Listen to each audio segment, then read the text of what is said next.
नमस्कार, मैं गुप्तेश्वर पांडे, डीजीपी बिहार। एक गलतफहमी बहुत हो रही है लोगों को कि 21 के बाद लॉकडाउन में छूट है। नहीं, मैं यही स्पष्ट करने के लिए हाथ जोड़ करके प्रार्थना करता हूं बिहार की 12 करोड़ आवाम से, कोई छूट नहीं है आम आदमी के लिए। जैसे लॉकडाउन चल रहा था आम जनता के लिए, वैसे ही ये लॉकडाउन 3 मई तक चलेगा। आपने बड़ा सहयोग किया है, बड़ा समर्थन दिया है, बड़ा ही प्यार दिया है। मेरा अनुरोध है कि 3 मई तक अपने घर में रहें। सरकारी कार्यालय खुल गए हैं तो कुछ लोग आएंगे जाएंगे, आवश्यक सेवाओं से संबंधित लोग आएंगे जाएंगे, आपातकालीन सर्विसेज से संबंधित लोग आएंगे जाएंगे, कुछ कामों में सरकार ने छूट दी है, उस कामों से संबंधित लोग आएंगे जाएंगे। उनको रोड पर गाड़ी से, मोटरसाइकिल से चलते हुए देखकर ये ना समझ लेना कि आप भी स्वतंत्र हैं, कहीं निकल सकते हैं। नहीं, आम जनता के लिए अभी भी लॉकडाउन वैसे ही है जैसे था। हाथ जोड़ते हैं, घर में रहिए, सुरक्षित रहिए, 3 मई तक बाहर मत निकलिए। और जो निकलते हैं, लॉकडाउन का उल्लंघन करते हैं, तो उनके खिलाफ कितनी कड़ी कार्रवाई होती है आपको बताने की जरूरत नहीं। बिहार में मजबूर होकर के लॉकडाउन के उल्लंघन में एक डीएसपी स्तर के पदाधिकारी पर एफआईआर करना पड़ा, उनको निलंबित होना पड़ा, बीडीओ और सीओ पर एफआईआर करना पड़ा, एक वरीय मंत्री के पीए पर एफआईआर करना पड़ा, गिरफ्तार करना पड़ा। तो सरकार इस मामले में कितना सख्त है आप इसका अंदाजा लगा सकते हैं। तो किसी के लिए भी, आम आदमी के लिए 3 तारीख तक बाहर घर से नहीं निकलना है, ये बिल्कुल क्लियर हो जाना चाहिए। और मैं पुलिस के अपने एसपी लोगों से कहना चाहता हूं, डाउन द लाइन नीचे क्लियर करें।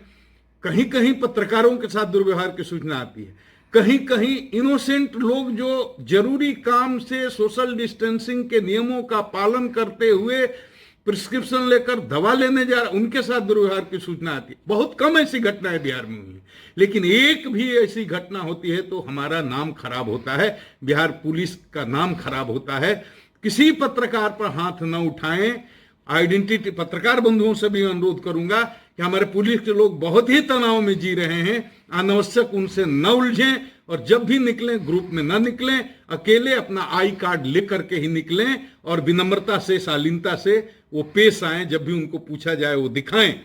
तो उनके साथ ऐसा कुछ नहीं होना चाहिए। आम आदमी भी कोई परेशान न हो, निर्दोष पर किसी पर ये लाठी नहीं चलाना है। पुलिस स्टेट नहीं है, वेलफेयर स्टेट है। जो मनचले हैं, बदमाश हैं, जिद्दी हैं, अड़ियल हैं, गुंडे हैं, मवाली हैं, ऐसे लोगों के साथ जितनी आप सख्ती कर सकते हैं आपको सख्ती करने की छूट है।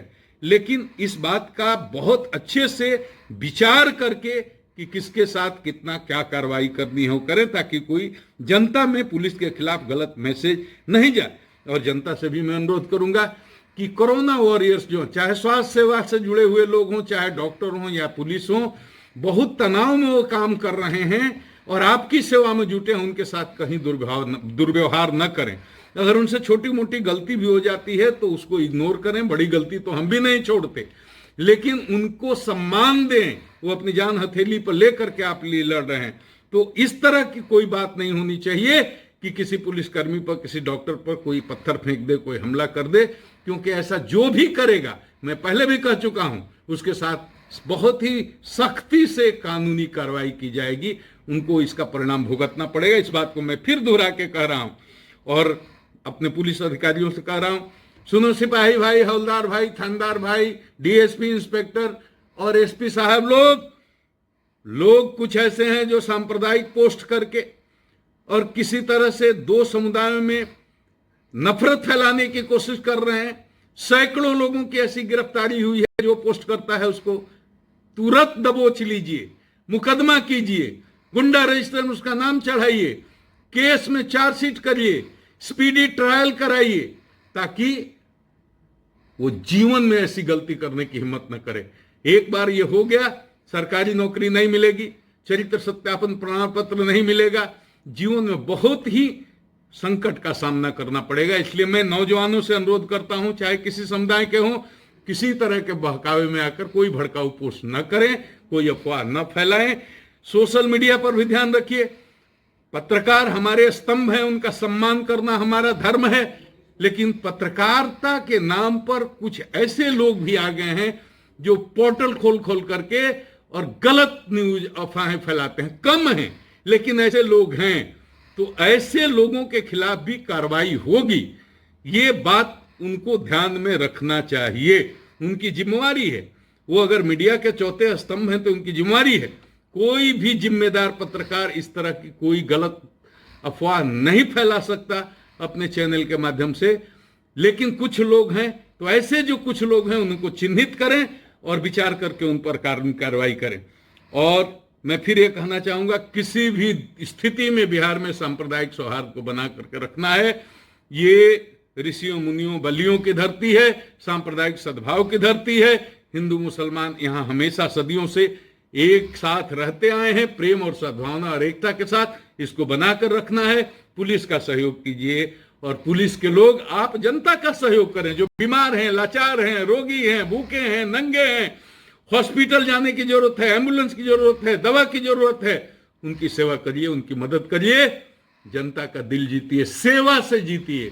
केवल लाठी चला कर ये दिल नहीं जीत सकते। तो मैं जनता से और आम पब्लिक से जो कहना था मैंने कह दिया।